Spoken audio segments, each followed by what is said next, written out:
여러분들 반가워요. 오랜만에 보는 얼굴들이 있네요. 사실 오늘 제가 기분이 상당히 좋아요. 왜 좋냐고 하면은 여러분들하고 저하고는 느끼는 감정이 좀 차이가 있을 거예요.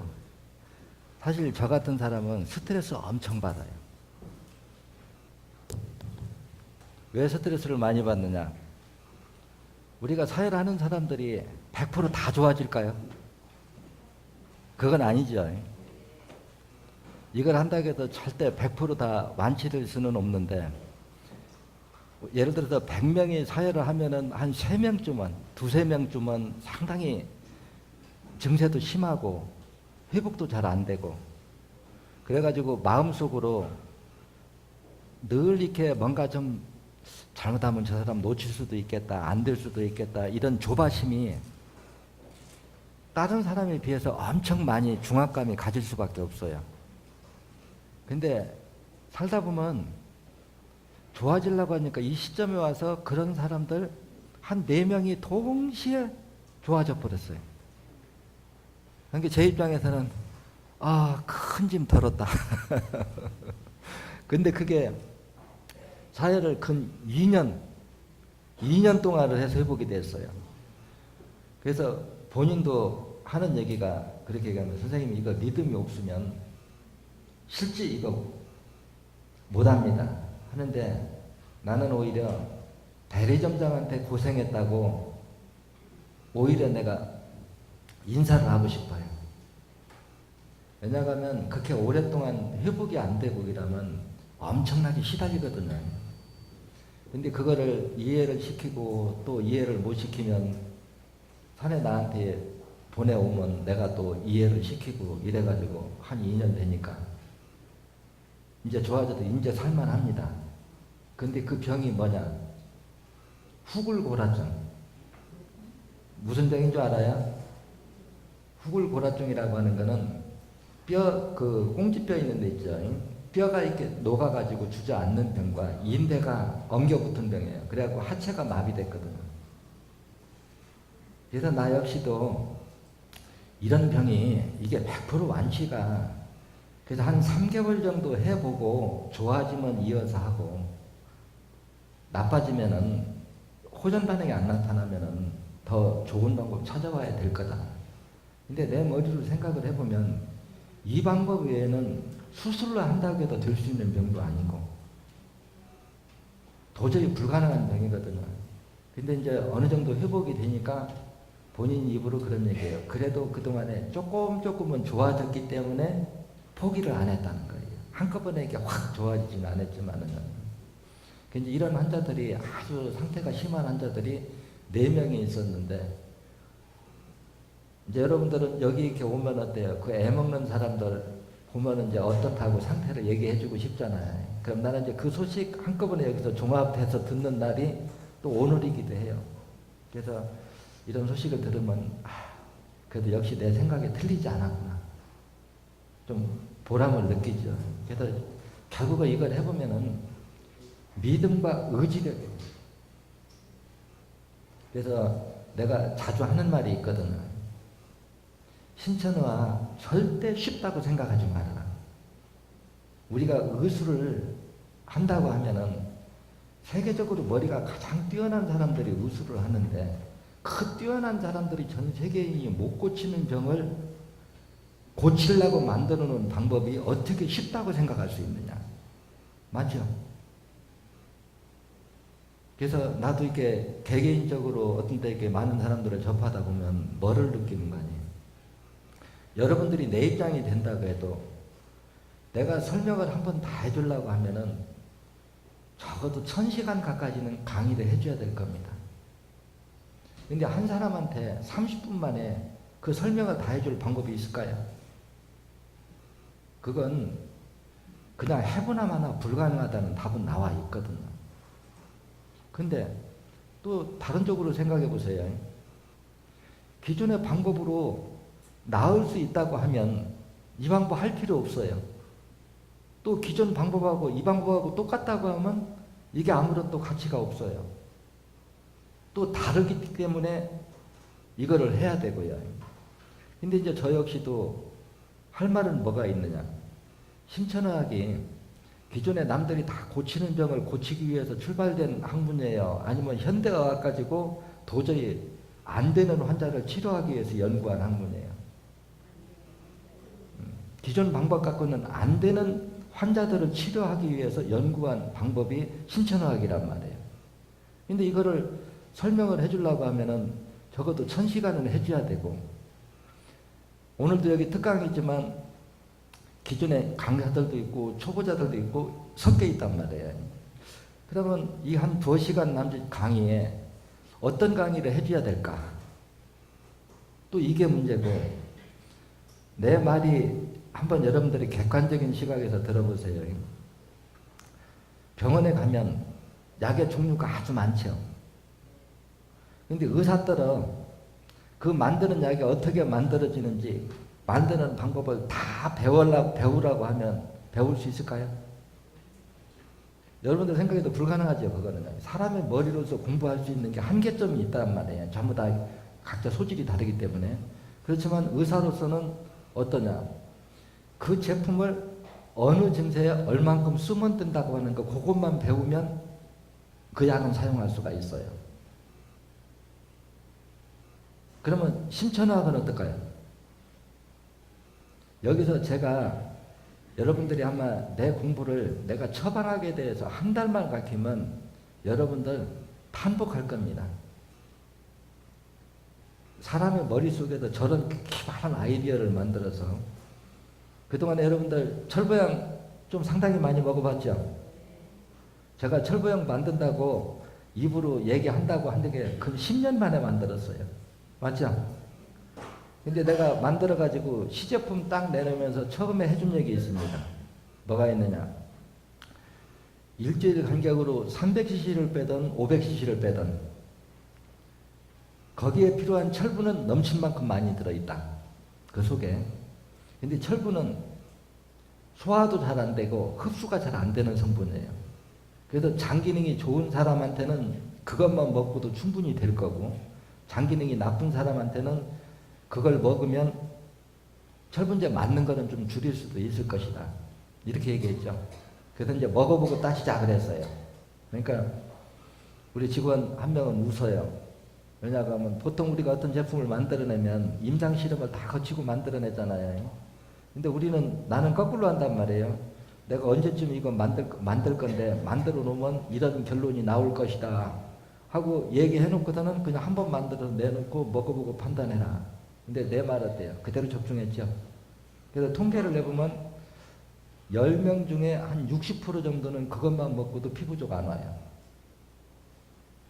근데 4명 정도는 또 따로 철분제를 맞기는 맞아야 되는데 현격하게 줄여서 맞는 게 내가 예상한 게 거의 맞아 떨어지더라. 그러면 자, 여기서 한마디 정리해 줍니다. 그러면 6명은 먹는 거 가지고 안 되고 철분제를 따로 맞아야 됐고, 6명은 먹는 거 가지고 해결이 났어요. 두 부류의 차이점은 뭘까요? 소장 기능이었죠? 그러면 제가 25년 전에 강의했던 내용 똑같이 해볼까요? 똑같은 진액을 먹어도 2번, 3번을 사혈한 사람은 40%의 효능을 더 본다. 많이 들어봤죠? 그래서 우리가 무엇을 먹어도 사람들이 이제 가장 많이 실수하는 게 뭐냐고 하면 이 사혈요법을 하다 보면은 그냥 무조건 잘 먹으면 피가 만들어지는 줄 알아요. 여기서부터 꿈을 깨야 되거든요. 왜냐고 하면은 우리 몸에 여러분들이 생각해도 제가 이제 강의 때 포괄적으로 가르치는 거는 순댓집에 가서 고기 조직들을 보라는 거예요. 눈으로 이렇게 해체해 놓은 거 보면 조직이 전부 다르죠. 조직이 다르다고 하는 거는 그 세포가 분열하는 데 필요한 영양분이 다르다는 얘기가 돼요. 그러니까 이걸 요점식으로 간략하게 이렇게 정리를 해주고 넘어가자고 하면, 우리 인체가 세포가 분열하기 위해서는 조직이 다르면 그 세포가 필요하는 영양분도 다르다는 얘기가 되는데, 이게 현대의학에서 학자들이 성분 분석을 해봐도 일부에서는 약 520가지다, 일부에서는 1000가지도 넘는다 해요. 근데 신천어학은 그거 머리 아프게 그렇게 배울 거 없다. 그냥 가지수가 많다. 이렇게 알으라 그러잖아요. 가지수. 그거 1000가지 성분 분석 해놓고 1000가지 다 외우려고만 해도, 그것만 외우려고 해도 어때요? 한 1년 걸리겠죠. 또 1000가지마다 수치가 얼마다. 그거 또 1년 걸립니다. 그래봐야 병을 고칠 수 있는 게 뭐냐. 그럼 실제 이걸 어떻게 이해하면 되느냐. 우리 몸에 조직이 다르다고 하는 것은 그 세포가 필요로 하는 영양분이 다른데 그 영양분은 누가 가공하느냐. 이것만 이해하면 된다는 거예요. 근데 책에 제가 이렇게 설명해 놨죠. 우리 인체는 먹이사슬 연결고리다. 그 한 생명체가 먹기 전에 성분이 다르고 먹고 소화시키면 소화시키는 과정에서 성분이 바뀌면 그 바뀐 성분을 영양분으로 필요한 생명체들이 한 장기 집단을 이루고 살고, 또 먹고 소화시키면 성분이 또 바뀌고 그 바뀐 성분을 영양분으로 필요한 생명체들이 한 집단을 이루고 사는 것이 먹이사슬 연결고리다. 이래놨어요. 그럼 이 논리를 그대로 설명을 해주면, 우리가 고체인 음식을 먹으면 우리 장 속에서는 어떤 일이 벌어질까요? 마치 밭에 거름 뜨듯이 액체 효소화되는데, 액체 효소화돼야 우리 몸에 필요한 영양분으로 바꾸는데 우리 장 속에는 5만 종류가 넘는 미생물이 살아요. 근데 이 이게 똑같은 음식을 먹어도 그놈을 먹고 소화시킨 배설물이 우리 몸에 필요한 지방, 단백질, 당으로 바꿔주는 걸 우리가 유산균이라고 그러고, 같은 영양분을 먹어도 강산을 배설하는 걸 식중독균이라고 해요. 여기까지 여러분들 충분히 이해하죠? 그러면 이 말을 여러분들이 이치적으로 알아들으면 내 뱃속에 유산균은 없고 식중독균만 많다. 이런 상태에서는 무엇을 먹어도 내 몸에 필요한 영양분으로 가공이 안 된다는 얘기입니다. 강산이 배출되기 때문에. 그래서 장 속에 식중독균이 많은 사람들은 조금만 색다른 거 먹으면 설사 아니면 변비가 옵니다. 근데 장 속에 유산균이 많은 사람은, 내가 웃으면 옛날에 돼지고기 냉장고 없을 때요, 명절날이나 돼지고기 들어오면 우리말로 도장이라고 그럽니다. 거기에다 못에서 딱 걸어놓으면 2, 3일 지나면 돼지고기가 푸르스름해요. 쿰쿰한 냄새 납니다. 요즘 말로 썩었죠? 그러면 그걸 어떻게 하느냐. 뜨거운 물에다 썰어가지고 한번 쑥 타서 우려내고 그놈 썰어서 찌개 끓여줘요. 그러면 요즘 말하면 썩은 거 먹은 겁니다. 배탈 나야 돼요. 근데 그때 그거 먹고 배탈 나면 먹었을까요? 배탈 안 나고 다 먹었어요. 근데 요즘에 그렇게까지 부패하던 음식 먹는 사람 아무도 없어요. 맞죠? 그런데도 배탈도 잘 나고 그 차이점이 뭐냐? 내 뱃속에 유산균이 많으냐 식중독균이 많으냐가 결정한다는 거예요. 그래서 책에 보면 적응적 진화는 대상에 대한 진화다.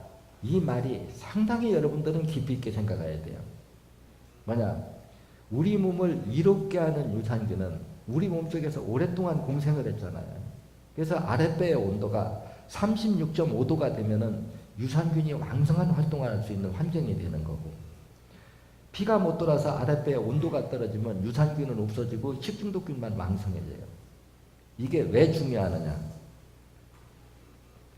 이 논리를 이해 못하면 자꾸 요즘 지식들이 유산균이 많은 걸 먹어야 된대요. 유산균이 효과가 있는 걸까요? 유산균이 먹고 산 배설물이 우리 몸에 필요한 영양분일까요? 배설물이죠. 유산균 자체가 작용을 하는 게 아니고 유산균의 배설물이 우리 몸에 필요한 영양분이고 그게 효소라는 얘기입니다. 그러면 내 배가 싸늘한 상태는 그대로 놔두고 유산균을 넣어준다고 해서 그 유산균이 오래 지속적으로 살 수 있을까요? 죽을 때까지 넣어줘야 되겠죠.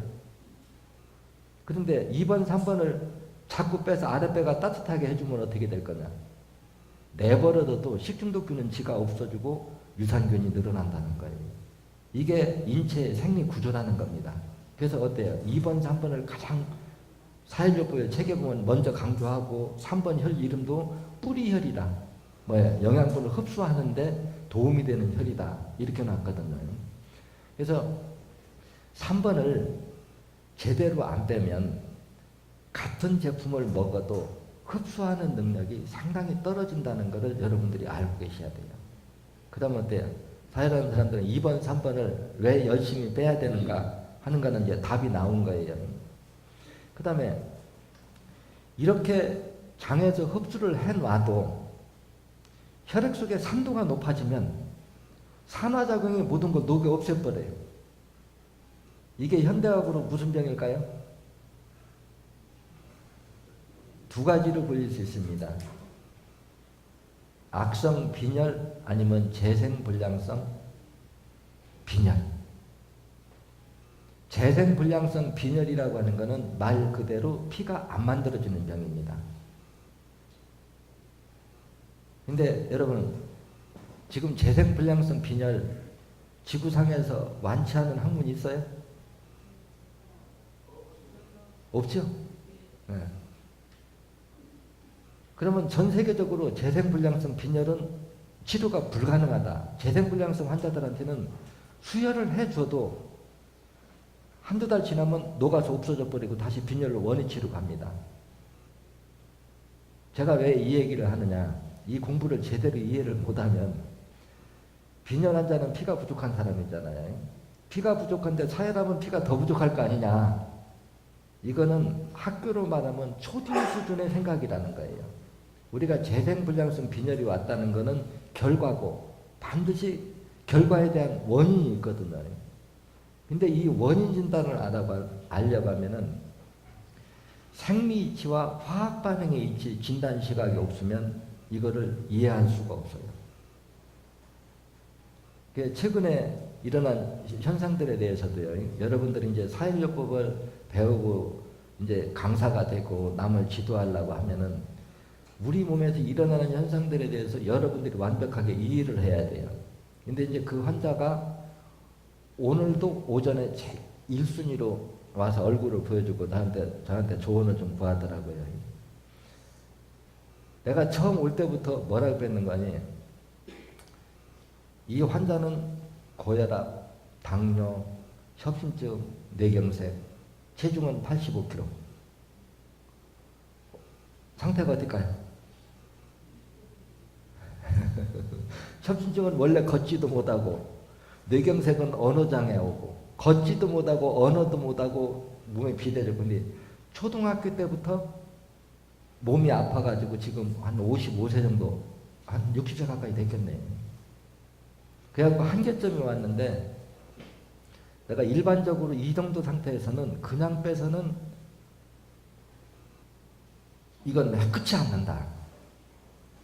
사회를 해도 적어도 1년 6개월, 2년은 사회를 해야 끝날 건데 한 번 뺄 때 500cc 이상은 빼야 이걸 따라잡을 수가 있지. 예를 들어 100cc, 200cc 빼서는 이 병은 너무 이제 뿌리째 다 새서 따라갈 수가 없다. 그러니까 언니가 그래도 해보겠다는 거예요. 동생을 살리기 위해서요. 그래서 내가 이제 조건을 제가 한 번 뺄 때 500cc 이상 뺄 수 있겠느냐. 적어도 1년 6개월 이상 사회할 마음이 준비가 됐으면 하고 그렇지 않으면 아예 하지 말아라. 그러니까 한다고 해요. 자, 좋아요. 그러면 이제 1년 6개월 동안 빼면 대충 한 3만 cc를 뺐습니다. 한 번에 500cc를 빼면 한 달이면 4번 사혈하죠? 그럼 2000cc입니다. 그러면 10개월이면 2만 cc죠? 1년이면 2만 4천. 1년 6개월이면 그건 3만 cc를 뺐다는 얘기예요. 내가 여기 이 부분에서 이해를 시키려고 하는 부분이 있어요. 3만 cc면 바켓으로 따지면 그건 3바켓일 겁니다. 담아보면, 쏟아서 담아보면.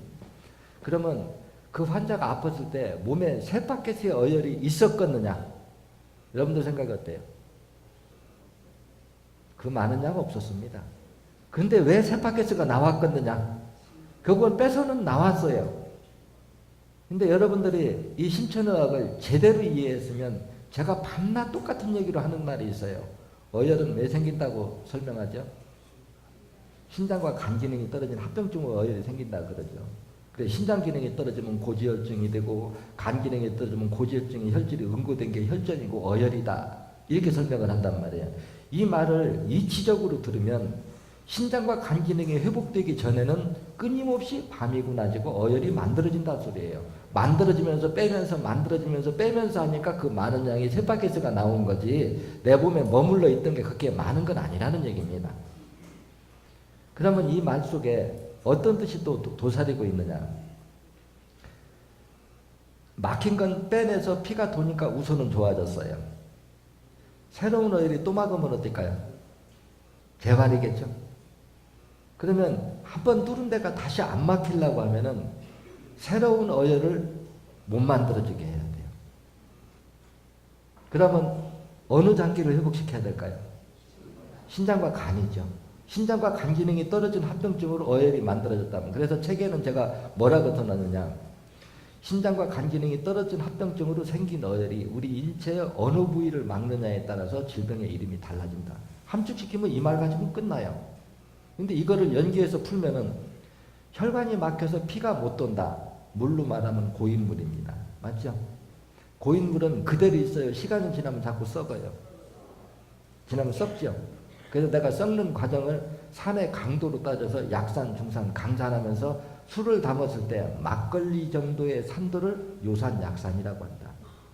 막걸리를 그대로 방치하면 식초가 되는데 이게 중산 탄인산이다.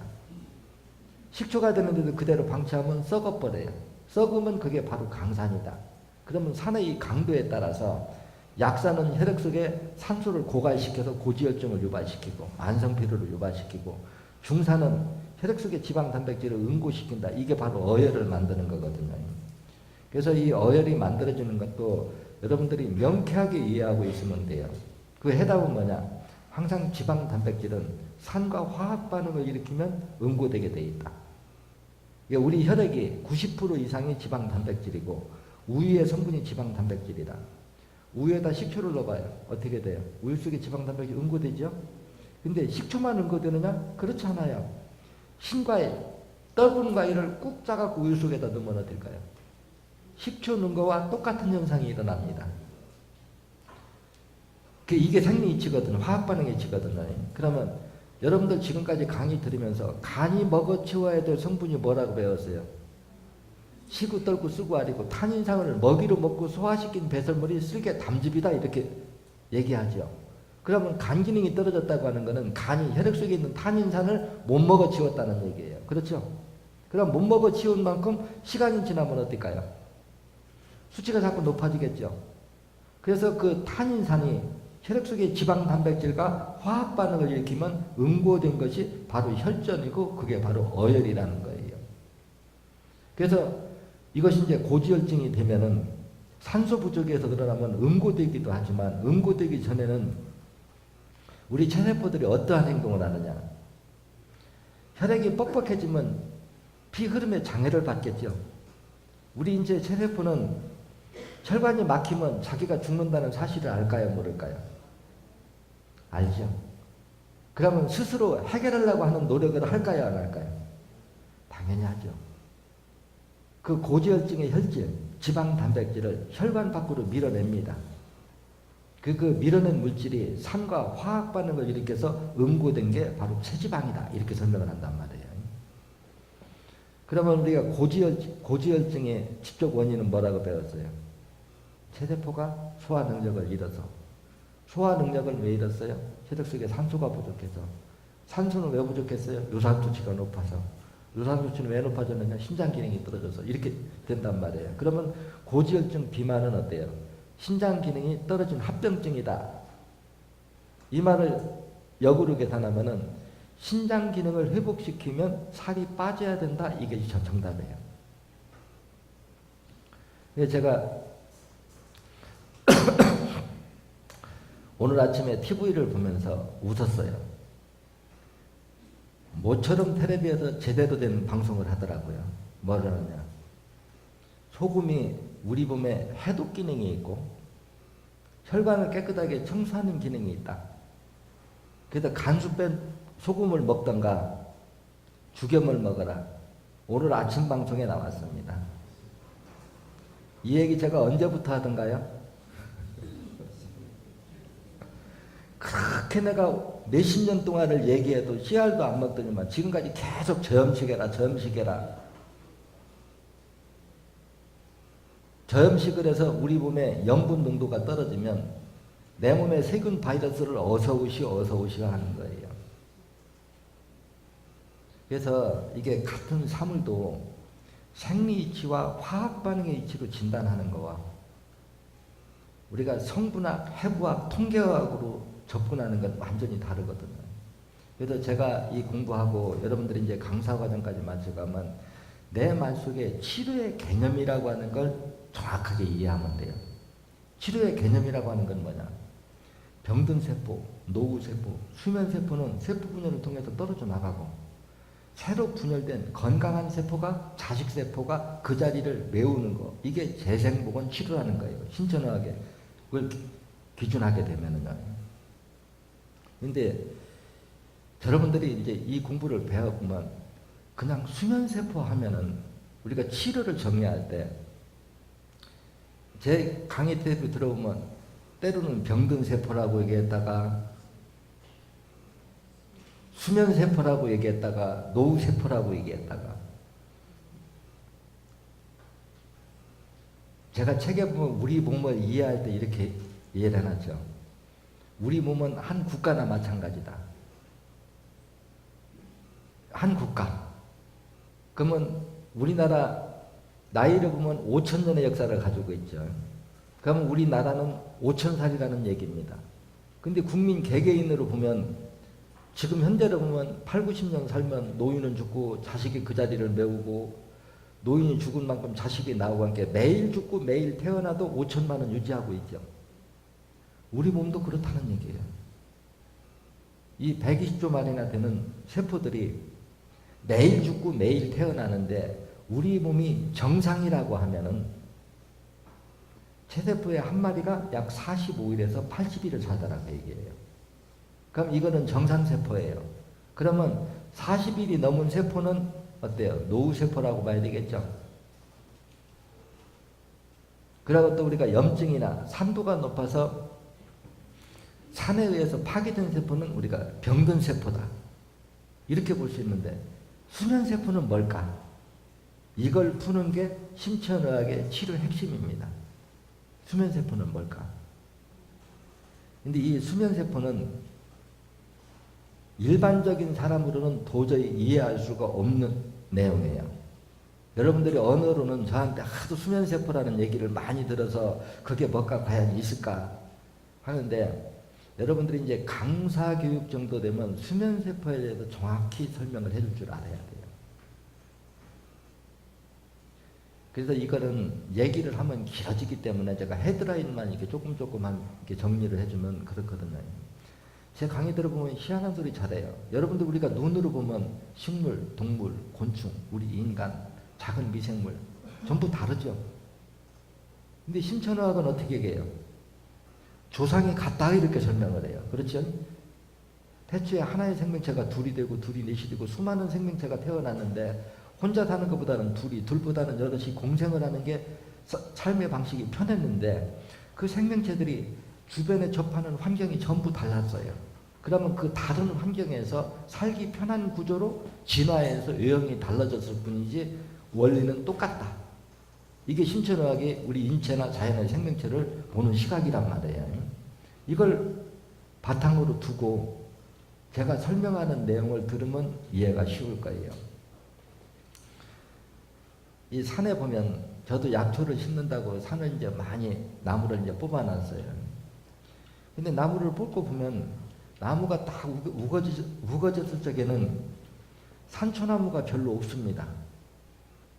근데 나무를 싹 뽑고 거기다 퇴비를 뿌리고 해놓으면은 산초가 나무가 여기저기서 많이 나와요. 자, 여기서 한번 이걸 풀어봅시다. 그러면 우리가 산에 손을 대기 전에는 산초나무가 눈에 띄는 게 거의 없었는데 나무 뿌리를 싹 뽑아내고 땅을 뒤집어 놓으니까 산초가 평소에 없던 것들이 많이 나왔어요. 이게 어디서 왔을까요?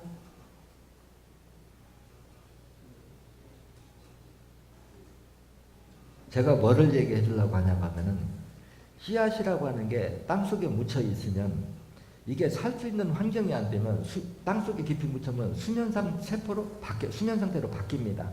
그래서 10년이고 20년이고 50년이고 그대로 있다가 살 환경이 되면 그때부터 발화해서 올라오는 거예요. 그게 1년 만에 그 많은 씨앗이 생길 수가 없다는 거예요. 원래 예전에 거기 묻혀 있던 것이 살 수 있는 환경이 되니까 그때부터 싹을 틔우고 분열이 일어나서 지금 나타난 거지. 누가 뿌린 것도 아니고 새가 금방 갖다 놓을 수 있는 것도 아니고요. 그리고 씨앗도 우리가 땅에다 묻었다가 100년을 묻었다, 200년을 묻었다가도 지상에다 나누면 어때요? 다시 발화를 하죠. 그러면 땅속에 묻혀 있는 기간이 어떤 상태로 봐야 돼요? 수면 상태로 봐야 되겠죠. 그러면 이게 씨앗만 이런 기능이 있을까요? 아니면 나뭇가지를 뚝 꺾어서 땅속에다 한 2, 3m 푹 파고 거기다 놓고 꼭 묻어놨다가 한 1년이나 2년 후에 그 묻어놨던 걸 계속 접붙이면은 다시 싹이 틀 것 같아야 안 될 것 같아요? 트죠. 그러면 묻혀있는 동안에 뭐예요? 수면 상태죠. 그래서 저도 이 공부를 배울 때 제 자신한테 탄성을 지른 시점이 뭐냐? 이 수면세포를 풀어낸 겁니다. 그게 뭐냐? 제가 예전에 강의할 때 벌로 비유를 해줬잖아요. 벌이 여왕벌이 알을 까놓고 여기 벌로 까나면 아주 어렸을 적에는 벌로 태어나면은 집안 청소를 하고 새끼 키우는 일을 하다가 청년기에는 나가서 꿀을 따오고 노년기에는 군사벌이 되는데 요 활동 기간이 45일밖에 안 됩니다. 그럼 벌 한 통에는 3만 마리 정도가 산다고 그래요. 3만에 그냥 5만 마리가 산다고 하고 한 마리의 수명이 45일이라면 이 얘기를 숫자로 얘기해주면 여왕벌은 매일 3만 나누기 45만큼 알을 놓고 노우벌은 매일 그만큼 죽지만 3만 마리가 계속 유지된다 소리거든요. 그러면 벌 한 마리의 수명은 우리가 45일이다. 이게 맞죠? 근데 여왕벌이 알을 안 놓는 시기가 있어요. 언제 알을 안 놓을까요? 겨울에. 꿀, 먹이가 들어오지 않으면 알 놓는 거를 중단을 해요. 그럼 꿀이 안 들어오는 시간을 따져보면은 그게 여왕벌이 알을 놓지 않는 시간과 일치하는 거죠. 그렇죠? 그게 따져보면 근 5개월입니다. 5개월이면 150일이죠. 그러면 벌 한 마리의 수명은 45일인데 5개월 동안 여왕벌이 알을 안 낳았다. 그러면 5개월 후에는 벌통에 벌이 어떻게 돼야 돼요? 하나도 없어야 되죠. 근데 봄에 보면 3만 마리가 그대로 있어요. 그럼 3만 마리가 그대로 있다고 하는 건 이거를 어떻게 풀어내야 되느냐? 활동을 안 한 상태, 수면 상태에 들어가면 45일의 적용을 받지 않는다는 얘기예요. 이게 이 잠자고 있는 동안에 그 벌이 그게 바로 우리가 세포로 말하면 수면세포라는 거예요. 그러면 여왕벌은 알은 언제부터 놓을까요? 꿀이 들어와, 먹이가 들어와야 그때 또 알을 놓고 그 벌들은 그때부터 활동을 시작해서 또 45일을 살고 죽는 만큼 태어나고 하면서 3만 마리가 유지가 되듯이 우리 인체에 120조 마리나 되는 세포들도 이 원리나 똑같다는 거예요. 그래서 제가 이거를 벌이 그 수면 상태를 보니까 동면하는 것들이 벌만 있냐? 개구리도, 뱀도, 곰도, 물고기도, 심지어 물벌레 같은 거는 물박이미 같은 경우에는 물속에서 건져놔서 수분이 없으면 말라붙어가지고 수면 상태에 들어가는데 100년 동안을 건조 상태에 있다가도 물에다 집어넣으면 10분 이내에 걸어다니고 활동을 합니다. 여러분들 TV에서도 아마 자연 다큐멘터리로 본 적이 있을 거예요. 그러면 수분이 없어서 100년 동안 있는 거 그때가 뭐냐? 수면세포란 말이에요. 그러면 식물도 동물도 곤충도 이런 수면세포가 있다면 우리 인간이라고 해서 수면세포가 없을까요? 맞죠? 원리가 똑같고 같은 조상이라고 그러면 우리 인간한테도 수면세포가 있을 거다. 자, 여기서 정리합니다. 수면세포는 기간이 정해져 있을까요? 기간이 없다고 봐야 돼요. 지금 내가 여러 가지 비유를 들어줬는데 정해진 게 없죠. 수면 상태에서는 환경에 따라서 없어질 수도 그대로 유지할 수도 있다는 거거든요. 그러면 우리 인체 중에서 수면세포가 어느 부위에 해당할까 하는 게 문제란 말이에요. 그러면 이거를 제가 책에 나온 대로 그대로 설명을 해줄게요. 나이가 70세라면 어혈은 몇 프로일까요? 70%. 그러면 피가 못 도는 부위는 몇 프로일까요? 70%죠. 피가 도는 부위는 30%밖에 안 돼요. 그럼 70% 피가 못 도는 데는 세포가 어떤 상태로 하고 있을까요? 수면세포라는 거예요. 근데 이거는 우리가 눈으로 잘 안 보여요. 그래서 육안으로 볼 수 있는 게 뭐냐? 김이 검버섯 굳은 살이라는 거란 말이에요. 근데 눈에 안 보이는 것도 혈관이 막혀서 피가 못 돌면 영양 공급과 산소 공급이 안 되면 수면 상태로 바뀌어버 수면세포로 바뀐다는 거예요. 그러면 수면세포는 어때요? 살아있는 생명체도 활동성 세포도 아니고 죽은 세포도 아니라는 얘기예요. 그렇죠? 그냥 모든 활동은 동면, 휴면 상태로 잠자고 있는 세포를 얘기하는 거예요. 그러면 여기서 이거를 다른 각도로 제가 풀이를 해줄게요. 체세포는 청년기에 알을 놓는다 하고 그 알이 떠내려와서 낭심해 와서 부화된 게 정자다 그랬습니다. 그러면 70%가 수면세포면 알을 놓을 수 있는 세포는 몇 프로일까요? 30%죠? 네. 그러면 30%도 알은 놓는 거예요. 그렇죠? 그러면 우리 몸속에 있는 어혈을 30%를 빼내서 활동성 세포를 30% 늘려준다고 하면은 체세포의 알이 30%가 늘어날까요? 안 늘어날까요? 늘어나겠죠. 그럼 이거를 형제 우리가 무정자증, 정자수가 특별히 적은 사람에 이 논리를 생리치를 적용하면은 치료가 가능한 병이에요, 불가능한 병이에요. 네. 우리 혈액 속에 있는 어혈을 빼내놓으면 수면 상태로 피가 못 돌면 1년이고 5년이고 10년이고 20년이고 있다가도 피가 돌면은 다시 세포 분열을 통해서 노후 세포는 떨어져 나가고 새로운 세포가 이렇게 분열을 하면은 그게 다시 청년기에 또 알을 놓고 죽고 이게 반복되다 보면은 그래서 현재 예전에 속설이 있죠. 남자는 잿더리 하나 들 10만이 있어도 자식 놓을 수 있다. 맞아요, 틀려요.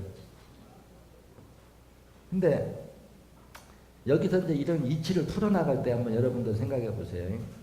우리가 나이가 70세다. 그러면 내 몸속에 생혈은 30%고 활동성 세포도 30%입니다. 그러면 영양 공급과 산소 공급을 해주는 혈액이 30%밖에 안 돼요. 그러면 30%가 산소 공급을 해주면 고갈도 빨리 되고 부족도 빨리 온다. 나이 들으면 왜 잠이 안 오는지 이해가요? 나이가 들면 힘이 없으니까 육체적인 노동을 많이 안 합니다. 그러면 생혈의 양이 30%밖에 안 되면 산소 부족도 빨리 와서 피로가 빨리 오고 혈액이 30%밖에 안 되기 때문에 보충도 빨리 돼요. 사람이 잠이 오고 피곤하다고 하는 것은 내 몸속에 산소가 부족하니까 활동을 더 이상 하지 말란 소리예요. 우리 생리치를 보면. 근데 생혈의 양이 작다 보면 고갈도 빨리 되고 보충도 빨리 되는 거예요. 그래서 나이가 들으면 잠이 없어지는 게 바로 원리가 이렇단 말이에요. 그럼 이 이치를 안다면 생혈의 양을 많이 늘려주면 생혈의 양을 어혈을 빼낸 양만큼 생혈의 양이 늘어나면 어때요? 산소 부족도 빨리 안 일어나고 보충하려고 해도 많은 시간이 걸리니까 수면 시간이 길어질 수밖에 없다는 거예요. 그래 이런 논리로 우리 인체가 하다못해 불면증 하나를 풀어도 나이가 들으면 잠이 안 오는 것도 이게 어떠한 원리에 의해서 이런 현상들이 일어난다 하는 것을 알기만 하면은 해결하기가 어렵지 않다는 얘기란 말이에요. 그래서 아까 그 후굴골화증 환자도 또 뇌경색 환자도 협심증과 뇌경색, 고혈압, 당뇨, 체중이 한 85kg, 90kg 가까이 이렇게 나와가지고 후굴골화증 환자도 남편이 업고 왔어요. 그래서 우리가 얘기하는 저 남편 참 대단하다. 제가 봐도 나이가 이제 한 40대 되니까 그래도 그렇게 오래 아프면 포기해버리거든요. 근데 걷지를 못하니까 그 뚱뚱한 마누라를 업고 와서 내려놓고 업고 가고 하면서도 그걸 끝까지 살리겠다고 해서 지금은 이제 목발 떼어놓고도 좀 걷는다 그래요. 정지해서 이제. 그건 뭐야? 그러면서 본인이 느끼기에도 회복 속도가 상당히 이제 빨리 나간다는 거다. 이거는 뭐야? 병들고 노후 수면 세포는 떨어져 나가고 새로 분열된 세포들이 지금 그게 복원을 해 나가는 속도가 빨라진다는 얘기거든요. 그래서 내가 그런 얘기를 해줬어요. 어혈이 많고 어혈이 딱딱하게 굳은 건 내 책임이 아니지 않느냐. 맞죠? 어혈이 심장과 간 기능이 떨어진 합병증으로 어혈이 만들어진다고 하면 일찌감치 만성피로가 올 때, 고지혈증이 올 때 일찌감치 심장과 간을 고쳐버렸으면 그 많은 양의 어혈이 생길 필요가 없고, 또 어혈이 생겨서도 미리 빠냈으면 그렇게 딱딱하게 굳지 않았는데 그동안 몰라서 방치해서 그렇게 오래돼도 피가 못 돈 시간이 오래되니까 뼈도 녹아버리고 인대도 그냥 녹아서 쩔어 붙어버려가지고 하체가 마비됐는데, 그렇게 딱딱하고 어혈이 많은 게 과연 내 책임이냐 본인 책임이냐 거예요. 여러분들도 사연해보면 어때요? 어떤 사람은 처음부터 어혈 잘 나오는 사람 있죠? 이 사람은 한 번만 빼고도 좋아져요. 어혈만 나오면. 어떤 사람은 몇 개월을 빼야 어혈이 그때부터 삐죽삐죽 나와가지고 오래 걸리는 사람도 있고. 이제 이렇게 여러 현상들이 일어나다 보면은 제 입장에서는 저 어혈이 왜 안 나올까? 이 사람은 나오는데 이 사람은 왜 안 나올까? 이걸 계속 파헤치다 보니까 혈관을 막고 있는 어혈도 하나가 아니고 단순 어혈이 있고 섬유질화된 어혈이 있고 담석화된 어혈이 있더라는 거예요. 그래서 이것이 어혈이 딱딱하게 굳으면 그걸 녹이는 처방을 해야 되는데, 이제 중요한 건 그래요. 여러분들 이제 모처럼 이렇게 여기에 오셨는데 중요한 거는 내가 여기서 어떤 제품을 만들면 뚜렷한 목적 의식이 있으니까 만들었을까요? 아니면 심심하니까 한번 팔아볼까 하고 만들었을 것 같아요. 여러분들 솔직히 생각하면 어때요? 분명히 목적의식이 있으니까 만들었어요. 근데 그 제품을 어떤 목적에 의해서 만들었냐는 것을 모르면 응용을 할 수가 없어요. 쥐고도, 손에 쥐고도 이거를 사용할 수가 없다는 거예요. 근데 이제 저도 솔직하면 그래요. 저는 여러분들이 성인이라고 볼까요? 소인배라고 볼까요? 저 여러분들 성인이라고 안 봐요. 무슨 얘기냐? 어떤 일을 해도 목구멍이 포도청이라고, 여러분들이 먹고 살 길이 안 열리면 이거 못합니다. 내 뜻이 아무리 숭고하다고 하더라도 여러분들이 경제적으로 안정이 취해지지 않으면 이 일 못한다는 거예요.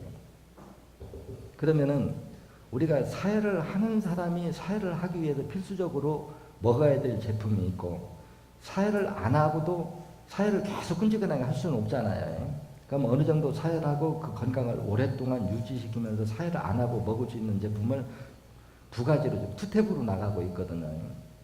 그래서 꼭 사회를 할 때 먹어야 될 제품이 만든 목적이 있고, 사회를 안 하는 사람이 그냥 꾸준하게 먹어도 되는 제품이 있고, 두 가지가 있다는 거죠. 그래서 이거를 내가 다음 시간에, 이제 시간이 지금 다 됐다고 옆에서 독촉하는 게 있는데 한 10분 쉬었다가 어떻게 응용하는가 하는 그 응용법에 대해서 좀 설명을 해드리겠습니다. 제 사연